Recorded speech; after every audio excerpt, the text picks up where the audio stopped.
नमस्कार, मैं हूं निशा द्विवेदी और आज मेरे साथ है समाज सेवी अनु टंडन जी, जो कि अपना देह दान कर चुकी है और उनका कहना है कि सेवा मार्ग ही भक्ति मार्ग से बढ़कर है। हमारा एक कार्यक्रम होने वाला है, हम हिंदुस्तानी।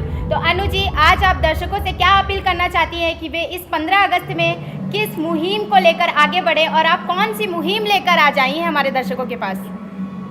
नमस्कार, मैं समाज सेवा के क्षेत्र से अनु टंडन। मैं ये बदलाव चाहती हूँ कि हमारे देश की आज़ादी को 72 साल हो गए हैं।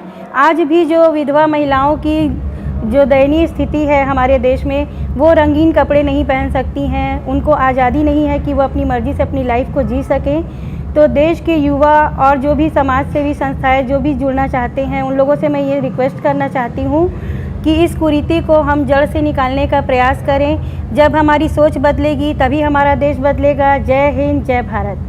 तो ये थी अनु टंडन जी, जिन्होंने बहुत अच्छी मुहिम छेड़ी है। और अनु जी, मैं भी आपके साथ हूँ और मैं ये कोशिश करूँगी कि समाज का हर व्यक्ति अनु जी का साथ दे और उन विधवा औरतों का भी सहयोग करे जो कि अभी काफ़ी पिछड़ी हुई हैं। और हम जब सोचेंगे और अपनी सोच को बदलेंगे तभी हम आगे बढ़ेंगे। तो कुरीतियों को थोड़ा सा नज़रअंदाज करिए और अनु जी की मुहिम में उनका सहयोग करिए।